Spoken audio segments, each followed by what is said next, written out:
So guys, magandang hapon. So, kumusta naman inyong hapon? Napakainit guys, pero bumawi naman si malakas yung hangin. So guys, grabe yung panahon ngayon ay iba guys, no. So kumusta naman kayo? So pa din nakapagkain din, kumain na. Hirap magkasakit guys. Mamaya ayun yung kita nyo kapag lagi kayo nagkakasakit. So guys, ngayong araw napaka maaliwalas ng panahon guys, napakainit sobra. Pati yung hangin guys, mainit. Iba na yung 90s guys, yung 90s panahonan namin. Bata pa ako, fresh air lagi. Kasi lagi sa taga-bundok kami guys eh. Kahit na guys, naiiba na talaga ang panahon ngayon guys. Mainit na, saka madali ng oras, diba no? So guys, wala tayong merinda. Walang pambili guys. Baka may pambili kayo dyan, pahingi naman. So guys, follow lang palagi guys. Share naman ang video ko, maawa naman kayo dyan. Baka naman saka yung star nyo, pahingi naman. Kahit na kunti lang. Para may pang-suporta lang sa students. Ako yung single guys na may students. Single father pa ako guys.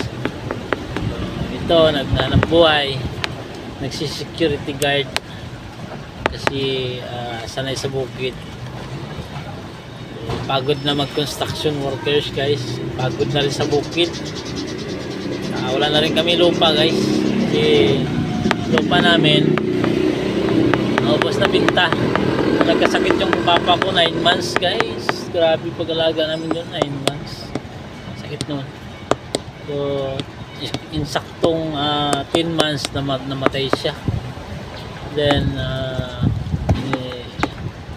nilibing siya within 24 hours. Tapos guys, kung saan pinagamot guys, wala naman kaming sapat na pera. So yung binta ng lupa, yun ay binigay sa hospital, pambayad. Ang sakit pala ng papa ko guys ay complicated kasi malakas mag-sigarilyo yun guys. Sigarilyo yun, saka may konting sugal din. Tapos yung mama ko guys, maga pa naman tayo, 1998 pa. Ako ay grade 4 pa ka noon guys, grade 4 pa ako. So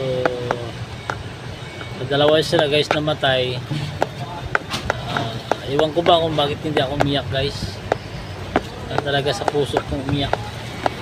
Yung kapatid ko lang panaiyak yung babae.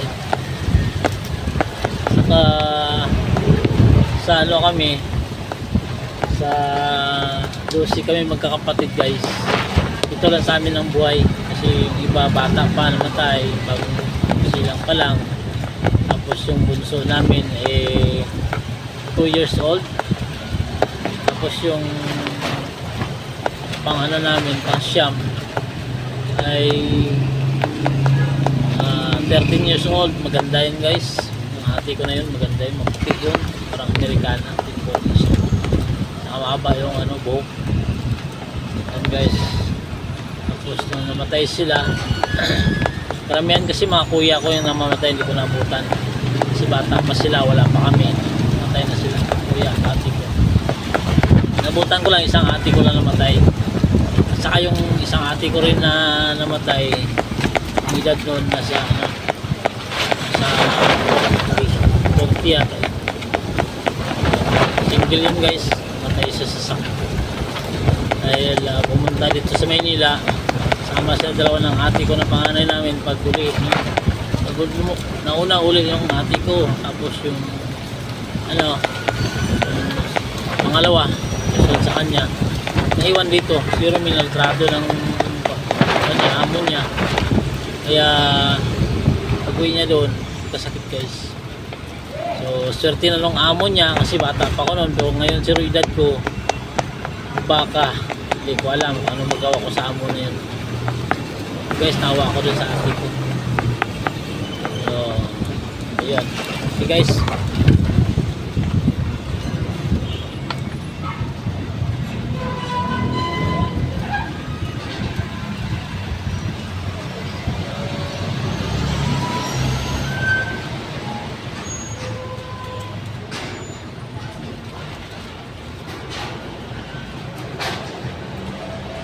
So guys, tumakbo ako. Bigla ko nawala kasi may pumasok guys.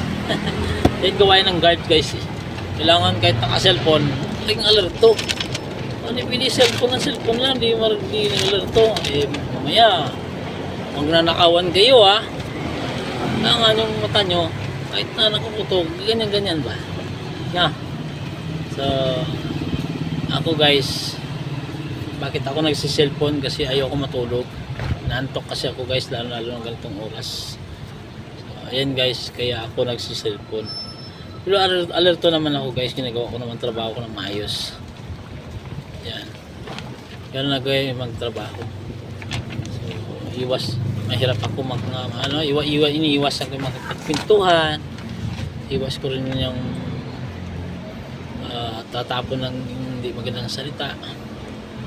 Kumbaga lonely ako ng guard guys. Ginagawa ko lang yung part ko. Kung may utos, sinusunod ko lang. Tapos di ako mahilig makipagmartisan guys, kasi pag hilig ka makipagmartisan, may posibilidad na makabitaw ka ng hindi maganda na salita. Kaya mas pinili ko na pag pasok ko dito sa trabaho, pag out ko dito na ako uwi.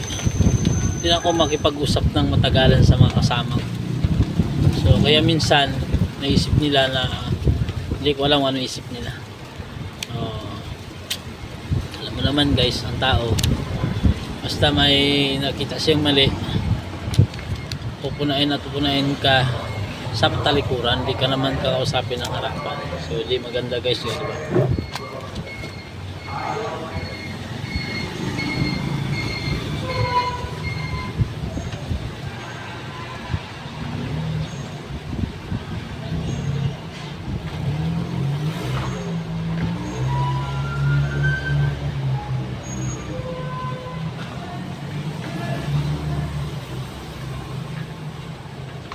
So guys, tumakbo ako ulit guys, kasi may pumasok pa isa.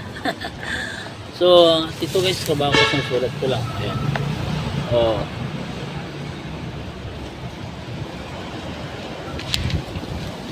Pili na may pumasok guys, yun yung susulat. Kasi kapag may question, may problema sa taas, ayayari ka, question ka.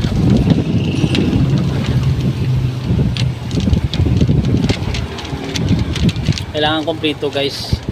May plate number, may pangalan ng sasakyan. Ayan guys, pili yung plate number lang kukunin mo guys, kasi just in case na emergency, kunyari may CCTV naman, kunyari may burn out bigla, o di kaya i-delete ng CCTV operator yung may may hawak ka, hindi ka na madadaya ba. Example lang yan guys ha, hindi ko sinasabi na dinilit ha, example lang yan. Kaya maging wise tayo guys, yung wise na wise na tahimik, yun, malinis ba pagkagawa, hindi yung magaspang, kasi pangit yun. So guys, hanggang dito na lang. Baka naman yung mayroong merinda dyan, wala ko pang merinda guys eh. Mahirap lang ako guys. Bye! Salamat sa supporter, like and share.